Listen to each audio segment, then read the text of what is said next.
У 1976 годзе здарылася міжнацыянальная сенсацыя. Савецкі гурт упершыню ў гісторыі паехаў на гастролі ў ЗША. Рускі наступ, рускія ідуць, галасіла тады амерыканская прэса. Але фішка была ў тым, што гэта ніякія не рускія, і па-руску яны нават не спявалі. Сёння я раскажу вам пра самыя неверагодныя гастролі ў гісторыі беларускай музыкі. Легенда пра $1 мільён і алкагольныя перформансы, ціск КДБ і амерыканская рэчаіснасць, паранены Іван і таямнічы канцэрт Пола Маккартні, якога ніколі не было. Гатовыя? Тады пачынаем.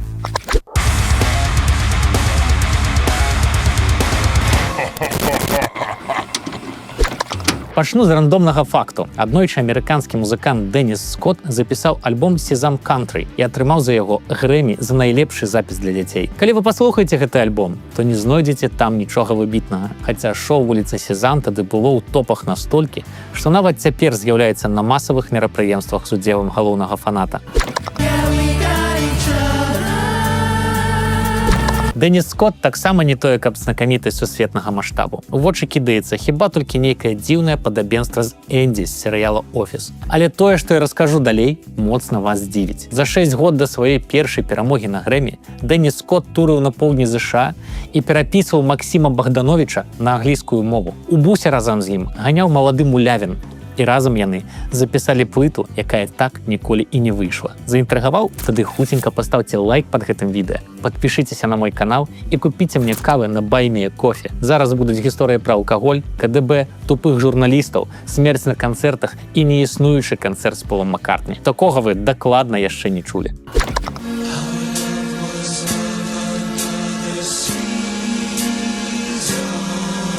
Для таго, каб разабрацца ў гэтай фантастычнай гісторыі, давайце спачатку перанесемся вось сюды. У маляўнічыя Каны на лазурным узбярэжжы Францыі. Тут праходзіць не толькі знакаміты кінафестывалі, але і вельмі важная для музычнай індустрыі падзея. Шоу-кейс «Мідем», на які прыязджаюць музыканты, прадусары, букінг-агенты, менеджеры з усяго свету, нетворкінг, сувязі, кантракты, усё такое. Праводзіцца івент ажно з 1967 году, а ў 1975 Савецкі Саюз упершыню вырашыў адправіць туды сваіх артыстаў. Па якім прынцыпу? Вось тут вы моцна здзівіцеся. Не па вернасці пастулатам правадыроў, а па камерцыйных паказчыках. Таму выбралі песняроў, якія тады прадаваліся мільённымі накладамі і гастралявалі па ўсім СССР. А яшчэ паехала маладая Алла Пугачова.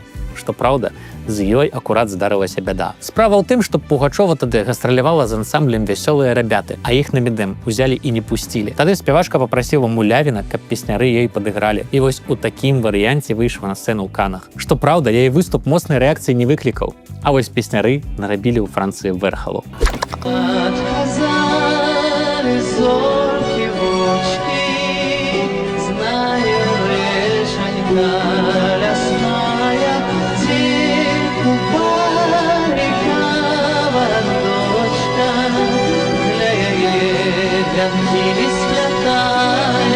Тады шмат пісалі пра сенсацыйнасць гэтага выступу, бо маладыя хлопцы з вусамі ў нацыянальных строях лоўка рубілі апрацаваны беларускі фальклор. Дастаткова ўзгадаць звышпапулярную тады касіў Ясь Канюшыну, падчас якой музыканты яшчэ і імітавалі гітарамі ўзмахі касы. Ну дык вось, на выступе песняроў на «Мідем» быў вось гэты чалавек, Сід Гаррыс. І яму так закацілі беларускія музыканты, што ён загарэўся ідэяй прывесці іх на гастролі ў Штаты. Была толькі адна праблема. Ніхто і ніколі яшчэ гэтага не рабіў. У прамым сэнсе, халодная вайна, жалезны занавес, на якія савецкія музыканты ў ЗША. Але нейкім чынам Гаррыс знайшоў падыход, залагодзіў савецкіх чыноўнікаў і прабіў гастролі для гурта. Але быў нюанс яшчэ які. Уся справа ў тым, што функцыянеры савецкага дзяржканцэрту пачалі ўцюхваць Гаррысу зусім іншы калектыў – «Арыель». Чаму? Тут гісторыя вельмі цікавая і заблытаная, таму давайце вывучым розныя версіі. Спачатку будзе версія ідэалагічная. Вы ж памятаеце, што гэта былі першыя гастролі савецкага гурта ў ЗША. Натуральна, чыноўнікі хацелі паказаць амерыканцам нешта аўтэнтычна рускае, ну а гурт «Арыель» акурат працаваў з рускім фальклорам і меў адпаведную праграму. Ну і навошта весці ў Штаты калектыў, які працуе з беларускай аўтэнтыкай? Непатрэбныя пытанні, ідэалагічныя шурпатасці, вось гэта вось усё. спакон вякоў нам засталася спадчына. Па іншай тэорыі, у дзяржканцэрце добра ўмелі лічыць грошыкі, і чым меншы быў калектыў, тым больш зарабіла б арганізацыя. У гурце «Арыэль» тады было 6 чалавек, а ў песнярах 10. Розніца відавочная. Таму прапаноўвалі больш танны і эфектыўны варыянт для гастроляў. Гаррыс адмахваўся, маўляў, не хачу браць ката ў мяшку, давайце песняроў. Перамовы ішлі да апошняга, і толькі за месяц да гастроляў дзяржканцэрт заапрувіў песняроў. Але з адной умовай. У інтэрв'ю Billboard Сід Гаррыс агучыў, што браў на сябе ўсе выдаткі па знаходжанні ансамбляў і суправаджаючых. І ў выніку дзяржканцэрт прыбраў харчаванне са спесу выдаткаў. І за кошт гэтага павялічыў ганарар з $2500 у тыдзень да $3000. З грошыкамі там увогуле ўсё было вельмі цікава, але пра гэта я раскажу пазней. Цяпер чыноўнікам трэба было яшчэ неяк прыгожа абставіць тое, што «Арыэль» у Штаты не паедуць. Ну і выхад знайшоўся даволі элегантны. Вось як узгадваў пра гэта лідар гурта Валер Ярушын. У пачатку 1976 года у нас сапраўды была інфармацыя з дзяржканцэрту адносна таго, што мы мусім паехаць у ЗША. Мы нават пачалі рыхтаваць дакументы, але наш тагачасны барабаншчык меў судзімасць і да таго ж раней касіў ад войска. Зразумела, ягоная кандыдатура прайсці праз органы не магла. Адшукаць хуткую яму замену не атрымалася. Відаць, менавіта таму дзяржканцэрт і паслаў замест нашага калектыву песняроў. Якая версія вам падаецца больш рэалістычнай? Пішыце ў каментарах, а я пакуль зраблю для вас важную абвестку. Сябры, вы, напэўна ж, ведаеце і любіце гурт «Шума». Вось як некалі песняры эксперыментавалі з беларускім фальклорам. Так то і робяць і гэтыя рабяты, толькі ўжо з густоўнай электронікай. Цяпер «Шума» не можа выступаць у Беларусі, але ёсць і добрыя навіны. Мы робім атмасферны і вельмі круты онлайн-канцэрт гурта, на які вы можете трапіць з любой кропкі гэтага свету. Можна танчыць пад любімыя песні вось проста дома, спяваць разам, размаўляць з музыкантамі паміж сабой у чаце і быць усім разам. Гэта тое права, якое ў нас ніхто не зможа забраць. Записывайце дату. 30 ліпеня у 20:00 па менскім часе на YouTube-канале Sepultura Alive выступіць гурт «Шума». Шукайце спасылкі ў апісанні да гэтага відэа, і калі ў вас ёсць магчымасць, падтрымайце гэты канцэрт сімвалічнымі квіткамі вось тут. Дзякуй і да сустрэчы. Вяртаемся ў далёкі 1976 год. У Злучаныя Штаты Амерыкі нарэшце вылятае цэлая дэлегацыя. Песняры разам з кампазітарам Лучанком, касцюмеркай Латушкай і адміністратарам Бароўскім. Апошні праінструктаваны кожны дзень пісаць падрабязныя справаздачы ў амбасаду СССР у Штатах. Гастраляваць беларускі гурт мусіць свой з гэтымі рабятамі The New Christ Minstrels. Што праўда, беларусаў на афішах няма. З-за ўсёй гэтай блатаніны з «Арыэлем» дадаць песняроў не паспелі. Да амерыканскага гурта мы яшчэ вернемся, але спачатку раскажу вам, як сустракалі беларусаў у Штатах і што пра іх пісалі. Прэса проста ірвала на кавалкі песняроў. Загалоўкі былі лютыя. Рускія ідуць, чырвоны рок-гурт, рускія ўвайшлі ў Нэшвілл. У матэрыяле «Вашынгтон-Пост» з'явілася рускае ўварванне на заходнім рок-фронце. У адным артыкуле песняроў нават назвалі гуртом з грузінскай СССР. Карацей, пра Беларусь ніхто нават не ўзгадваў і не правяраў, на якой мове спяваюць песняры і чаму вось так яны называюцца. Больш за тое. Складанасці перакладу правялі таленавітых амерыканскіх журналістаў у даволі камічную сітуацыю. Справа ў тым, што вось проста ў аэрапорце песняроў папрасілі што-небудзь заспяваць. Ну і яны бамбанулі акапэла ў Ірана на Івана. Калі вы чулі яе хоць раз, то напэўна ж разумееце, прыбірае яна да дрыжыкаў.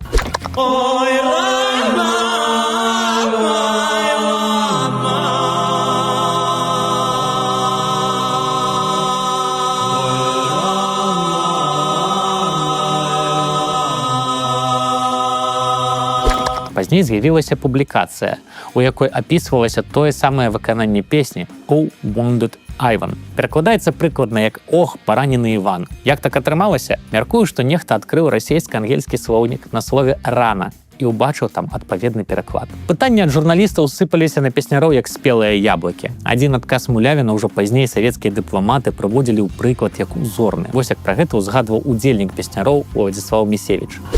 Раптам пытанне лоб, што перадаць вашым слухачам у СССР? Мы вачыма свідруем Володю. Трэба так адказаць, каб не прызнаць, маўляў, у Саюзе ловяць варожыя галасы. Але Мулявін не разгубіўся і абхітрыў правакатара. Нічога не трэба перадаваць. Мы прыедзем і самі пра ўсё раскажам. Потым дыпламаты казалі, што адказ Володзі не зневажальны для нас і неабразлівы для амерыканцаў варты падручніка. За ідэалагічны дыялог са штатамі адказваў часопіс «Равеснік», у якім апісвалі тыя гастролі даволі падрабязна. Савецкія журналісты капілі з амерыканскіх коллег.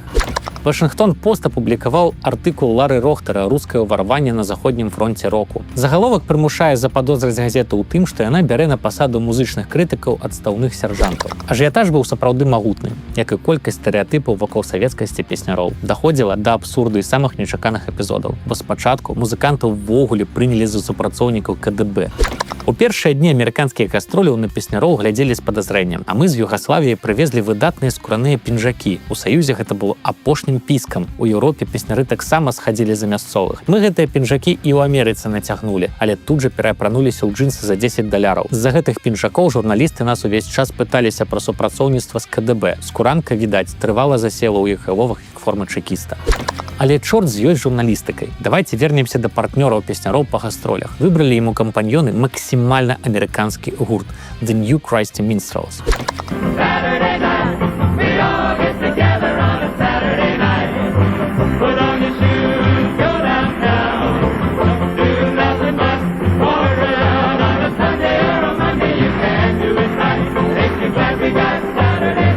До таго часу ён ужо паспеў перажыць свае залатыя часы, залатыя статусы і грэмі, а цяпер проста катаўся з гастрольным чосам па бясконцых амерыканскіх гарадах і зарабляў сабе на жыццё і музыкантам на светлую будучыню. The New Christy Minstrels реально былі нейкай амерыканскай фабрыкай зорак. Вы ж памятаеце?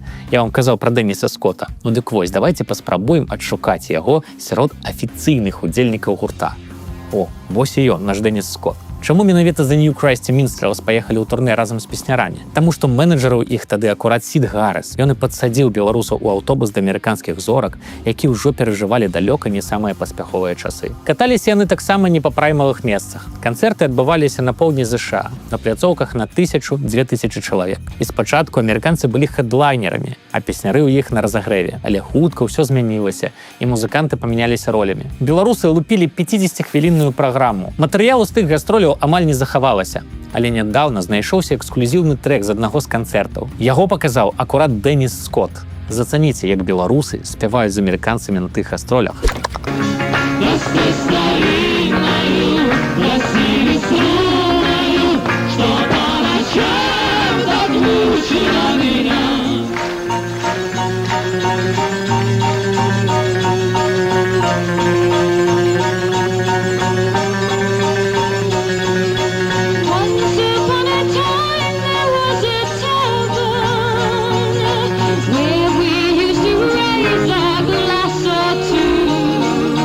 Калі песняры былі на сцэне, я назіраў за імі з-за куліс. Там, канешне, была выбітная музычнасць, але больш за ўсё мяне ўразіла сіла іх галасоў. Я наогул люблю вакальную гармонію, і пачуць такую унікальную сумесь з удзелам такіх моцных спевакоў было нават цяжка падабраць словы. Увогуле было захапляльным досведам. Гледачы рэагавалі гэтак жа. Песняроў падсадзілі ў аўтобус да амерыканцаў пасярэдзіне турне. Моўны бар'ер паспрабаваў неяк разбурыць банджы з The New Christy Minstrels Эд Сускі, у якога былі польскія карані. Так і запытала: «Чи хтось тут мовить по-польску?» Не спрацавала, але атмасфера неяк паступова залагодзілася. Это вам успаміны яшчэ аднаго ўдзельніка амерыканскага гурта Кёрка Джексона. Першая частка аўтобуснага падарожжа тым ранкам была даволі ціхай, але затым банджыст Эд Сускі, чыя бацькі былі з Польшы, пачаў размаўляць савецкім гуртом. Мы выявілі, што польская была падобная да беларускай, на якой размаўлялі музыкі песняроў. Так лёгка быў зламаны лёд. Дзяўчаты з Крайсці цалкам зачаравалі савецкіх хлопцаў, так што неўзабаве мы ўжо абменьваліся цацкамі, цыгаретамі, усё больш даведваліся адзін пра аднаго. Не тое, каб канцэрты праходзілі на нейкіх буйных пляцоўках у вядомых амерыканскіх гарадах: Вірджынія, Заходняя Вірджынія, Паўночная і Паўднёвая Караліна, Джорджыя, Теннесі, Місуры, Луізіяна. Вось па гэтых штатах каталіся артысты і выступалі ў асноўным у спартзалах каледжаў, грамадска-культурных цэнтрах і тэатрах. Як для першага туру ідэальны варыянт, але графік быў няпросты. Кожны дзень новы горад, шматгадзінныя пераезды, энергічныя выступы і зноў дарога. 13 канцэртаў за 15 дзён. Тады нам прыходзілася на кожным канцэрце працаваць да знямогі. Чаго граху ўтойваць? Бывае, у сябе дома мы часам расслабляемся. Усё ж адпрацаваць 2 аддзяленні цяжкавата. Там за 50 хвілін выціскалі сябе ўсё, бо прадстаўлялі савецкае мастацтва, сваю краіну. Песняры прывезлі ў Штаты ўсе хіты. Там гучалі і «Касіў ясь канюшыну»,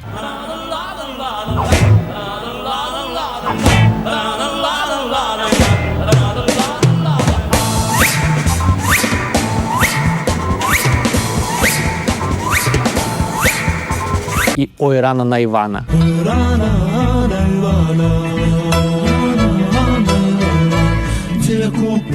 ночевала у Ирана до Ивана. Але больш за ўсё амерыканцам падабаліся балады Александрына і Вераніка. Маўляў, гучны біт там і так гучыць паўсюль. А вось такія нумары гэта супер эксклюзіў. Няма того, что раньше было. Няма того, что раньше было. Але самая цікавая гісторыя здарылася з магутным трэкам «Крик птицы», ці не першым джаз-рокавым нумарам у Савецкім Саюзе. Калі вы чулі яе, то напэўна ж разумееце, якая гэта прыгажосць. Калі не, то вось вам кавалачак канцэртнага выканання. Была сиреной, я теперь не людим. Я бы простил измену,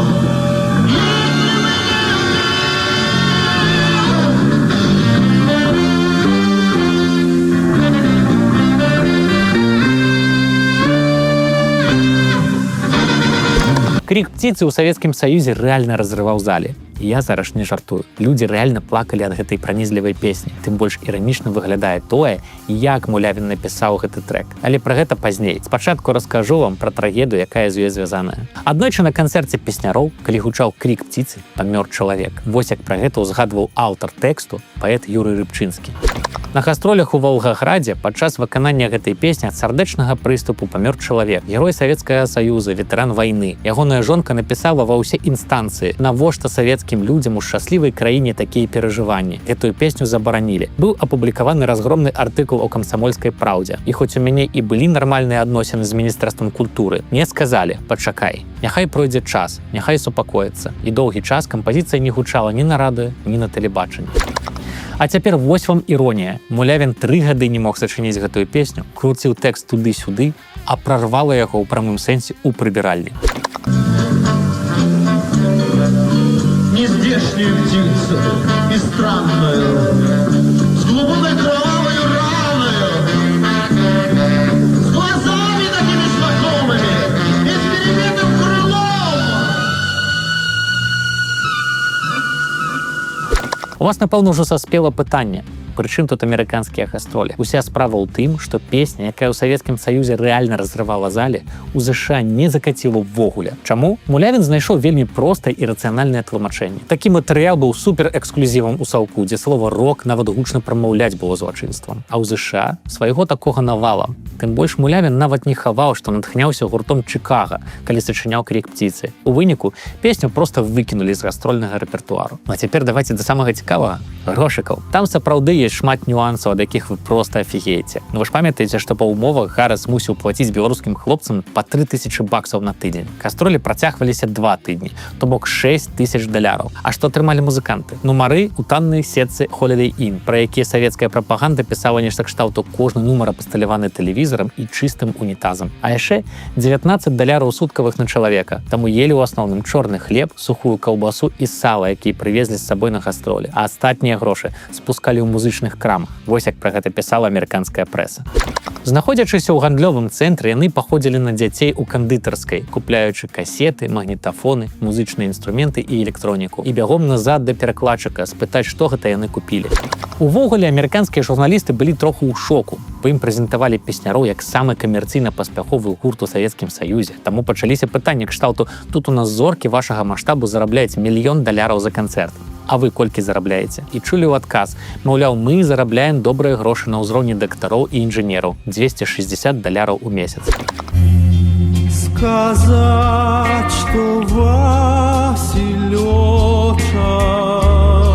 Нават у параўнанні з The New Christy Minstrels у фінансавым плане песняры выглядалі катастрафічна. Аднойчы Уладзіслаў Місевіч падслухаў, колькі зарабляюць амерыканцы. Па $500 на чалавека за кожны канцэрт. Ох, ребята, мне б такія ганарары. Калі хочаце хоць троху дапамагчы, то пачастуйце піўком вось тут. Але самае сенсацыйнае прызнанне тады зрабіў той жа Місевіч. Нібыта ў канцы турне Сід Гарріс, які прывёз песняроў з ЗША, стаў перад імі на калені і сказаў, што заробіў на беларусах $1 000 000. Шчыра кажучы, невероятна веру ў гэтую байку. Пляцоўкі не тых маштабаў, вялікі расходнік на амерыканцаў. Выглядае так, што сквапнага амерыканца зрабілі акулай капіталізму в вачах савецкіх грамадзян. А вы як лічыце? Ці верыце ў байку Місевіча? Пішыце ў каментарах свае думкі, пасля будзе вельмі цікава пачытаць.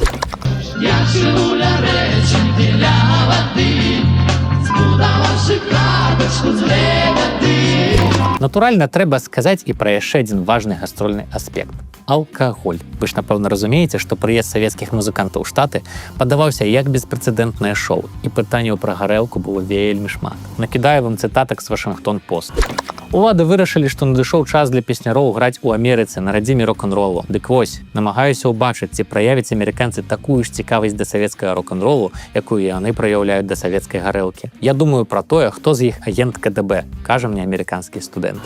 Гісторыі з бухлом сапраўды здараліся. Было весела. Бадай, самы цікавы эпізод звязаны з Александром Дзямешкам. Ну проста беларускі Джон Бонам, нічога не скажаш. Аднойчы ён пайшоў з амерыканцамі ў бар, было чалавек 6, і кожны замовіў сабе па 150 гарэлкі. Далей будзе цытата, дзякуючы якой вы зразумееце маштабы асобы.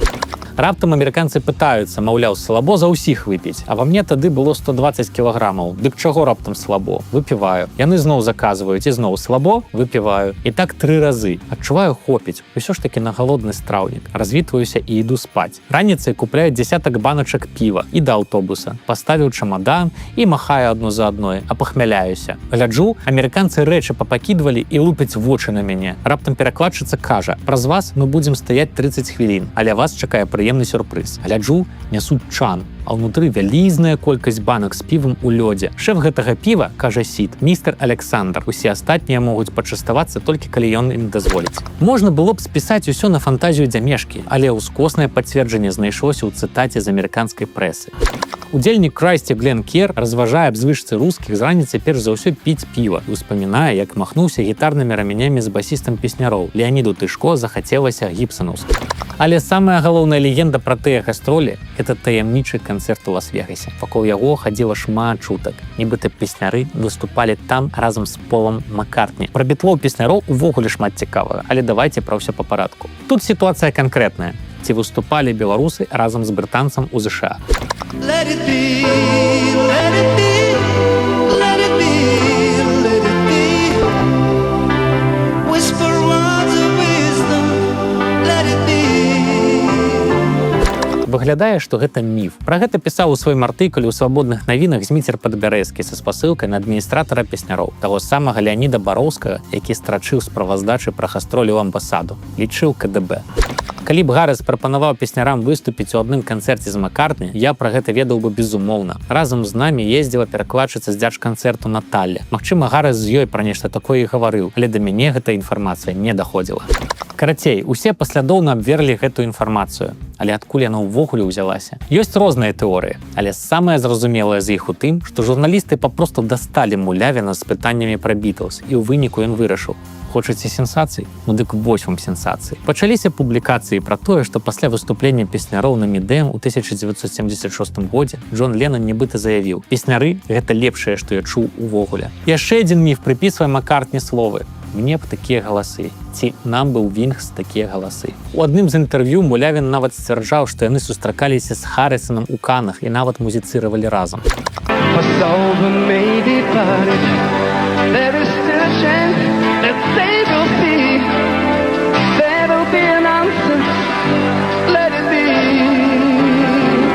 Але чуткі так і засталіся чуткамі. Журналісты нават спрабавалі пісаць Маккартні, але той адказаў, што ніколі не чуў пра гурт песняры.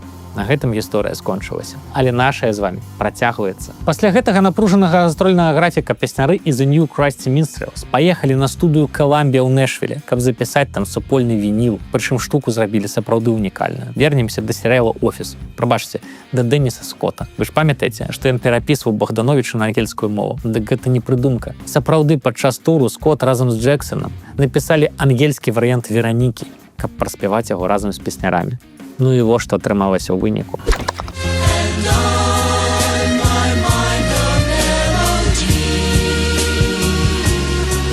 На жаль, афіцыйна гэты вініл так і не выйшаў, як не здарыліся і гастролі The New Christy Minstrels у Савецкі Саюз. Хоць гэта была мара Гаррыса. Маўляў, мы зараз павязем песняроў па поўдні ЗША і пакажам месцы, якія савецкія людзі яшчэ не бачылі, а пасля ў адказ амерыканцы паедуць з гастролямі ў Сібір. Мяркую, што ні Скотт, ні Джексон, ні іншыя ўдзельнікі і ўдзельніцы The New Christy Minstrels не пашкадавалі аб тым, што гастролі не адбыліся.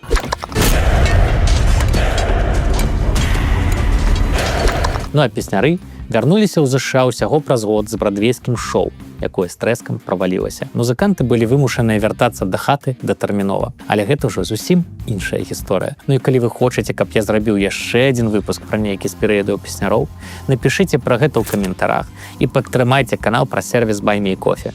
Там яшчэ вельмі шмат цікавага.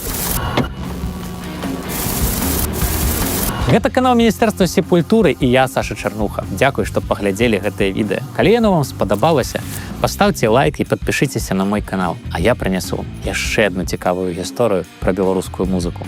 Да сустрэчы ў міністэрстве!